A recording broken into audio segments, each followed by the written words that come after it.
Kami awali, Assalamualaikum warahmatullahi wabarakatuh. Kami dari kelompok 12 ingin mempresentasikan hasil observasi kami mengenai pengelolaan biaya produksi dari UMKM Kedai Azam. Perkenalkan, nama saya Nabila Nailul Husna. Nama saya Fitria Isnaini. Nama saya Febrianti Waidatun Naila. Berikut pembahasannya. UMKM, usaha mikro kecil dan menengah, adalah salah satu sektor ekonomi yang memiliki peran penting dalam pertumbuhan perekonomian suatu negara, termasuk Indonesia. Nah, UMKM itu mencakup berbagai jenis usaha yang dijalankan seperti individu, rumah tangga, atau kelompok kecil yang dengan berskala usaha yang terbatas, baik dari segi modal, aset, maupun tenaga kerja. Jenis usaha UMKM yang ada di Indonesia, yang paling pertama ada UMKM di bidang kuliner. Nah, jenis UMKM ini menjadi UMKM yang paling banyak diminati karena kuliner disebut sebagai bisnis yang tidak pernah mati tergerus zaman. Meski begitu, bukan berarti jenis usaha UMKM ini akan terus berjalan. Semua tergantung dari masing-masing pelaku usahanya yang bisa terus mengembangkan usahanya tersebut. Jenis usaha UMKM yang ada di Indonesia, yang paling pertama ada UMKM di bidang kuliner. Nah, jenis usaha UMKM ini menjadi UMKM yang paling banyak diminati karena kuliner disebut sebagai bisnis yang tidak pernah habis mati tergerus zaman. Nah, meski begitu, bukan berarti jenis usaha UMKM ini akan terus berjaya. Semua tergantung dari masing-masing pelaku bisnisnya yang terus-menerus melakukan inovasi.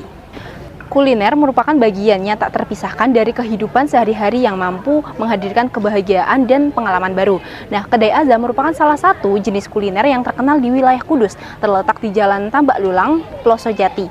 Nah, berdiri pada tahun 2019, bisnis kuliner ini lahir dari semangat dan kecintaan mendalam terhadap dunia kuliner yang dimiliki oleh pendirinya, yaitu Bapak Santosa.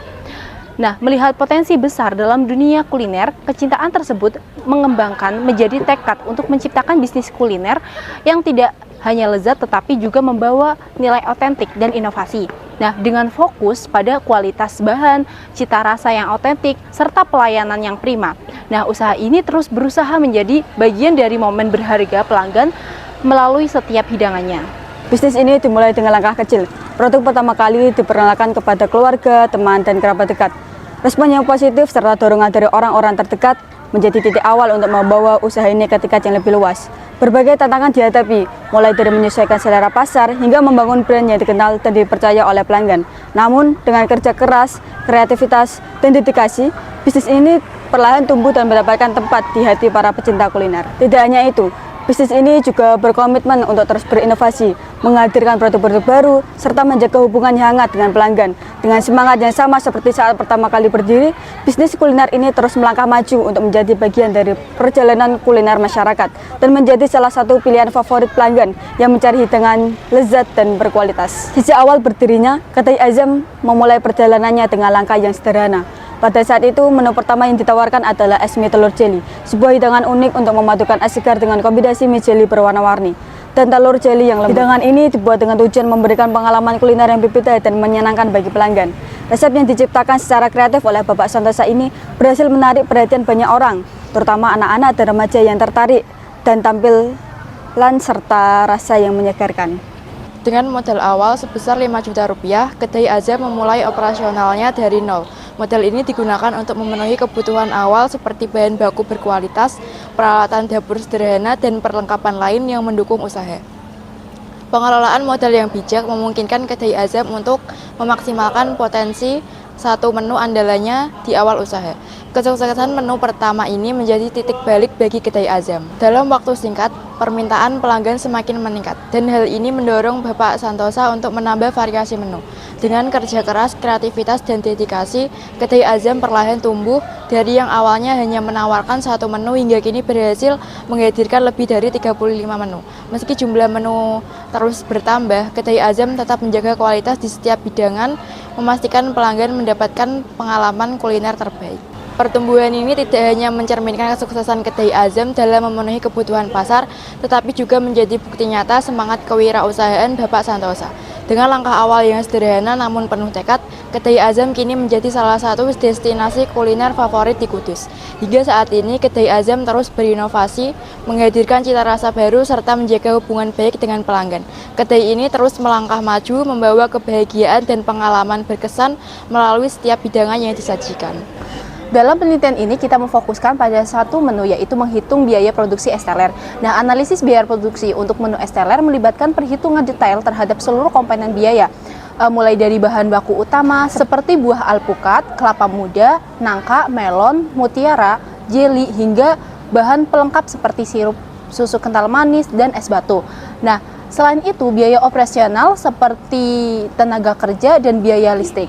Tujuannya adalah memastikan harga pokok produksi atau HPP dapat menghitung dengan akurat, sehingga harga jual dapat ditentukan secara kompetitif tanpa mengurangi kualitas. Nah, sekaligus memberikan margin keuntungan yang optimal bagi usaha.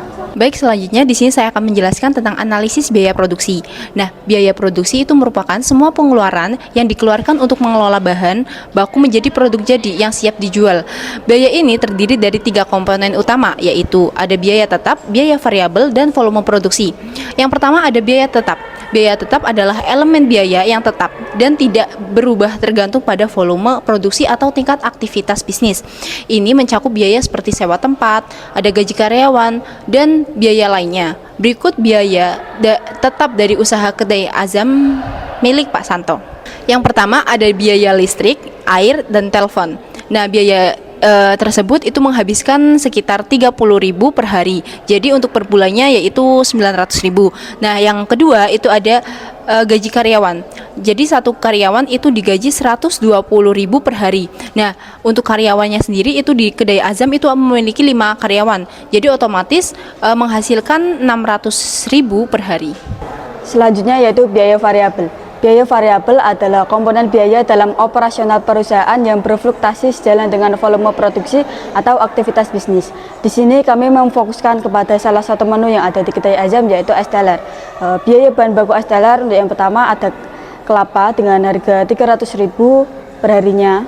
Yang kedua ada nangka dengan harga 225.000 per harinya. Yang ketiga ada melon 225.000 per hari. Yang keempat ada mutiara, seharinya bisa mengeluarkan sebesar 60.000 per hari. Yang kelima ada alpukat, mengeluarkan uang sekitar 1.050.000 per harinya.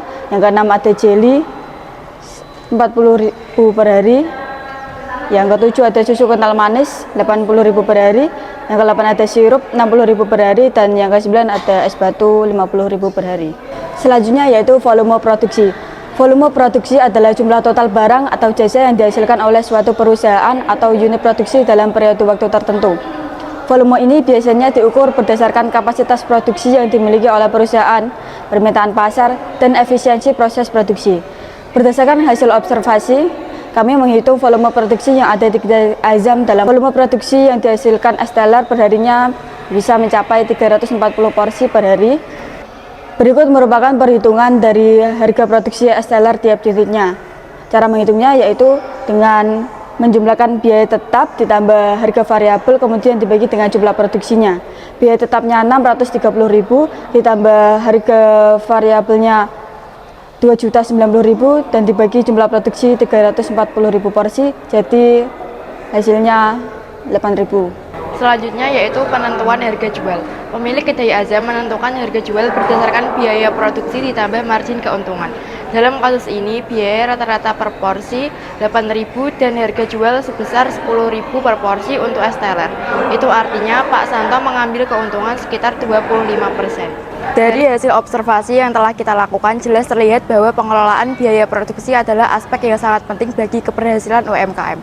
Pemilik usaha harus mampu menghitung dengan cermat setiap komponen biaya, baik biaya tetap seperti sewa tempat dan gaji karyawan, maupun biaya variabel seperti bahan baku dan utilitas. Pengelolaan yang baik tidak hanya membantu menentukan harga jual yang kompetitif, tetapi juga memastikan bahwa usaha tetap menghasilkan keuntungan yang berkelanjutan. Ini adalah salah satu contoh nyata bagaimana konsep ekonomi mikro diterapkan dalam kehidupan sehari-hari. Dengan memahami hubungan antara biaya, harga, dan keuntungan, pelaku usaha dapat mengambil keputusan yang lebih baik untuk mendukung pertumbuhan bisnis mereka. Pada akhirnya, ini menunjukkan bahwa prinsip-prinsip ekonomi tidak hanya relevan secara teori, tetapi juga memiliki dampak langsung yang signifikan dalam praktik kehidupan sehari-hari.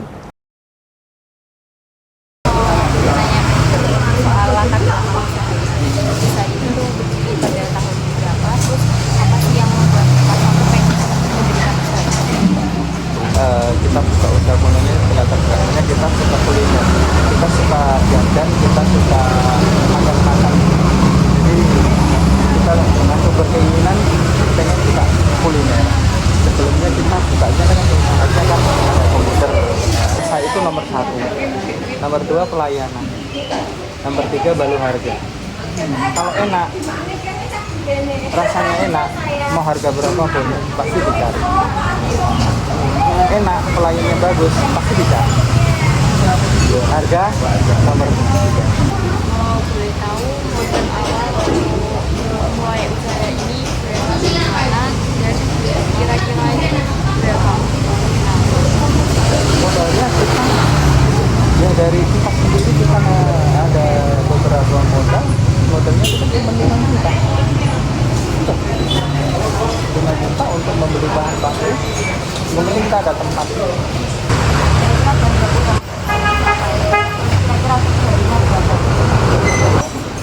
Melon, mutiara, nangka, alpukat,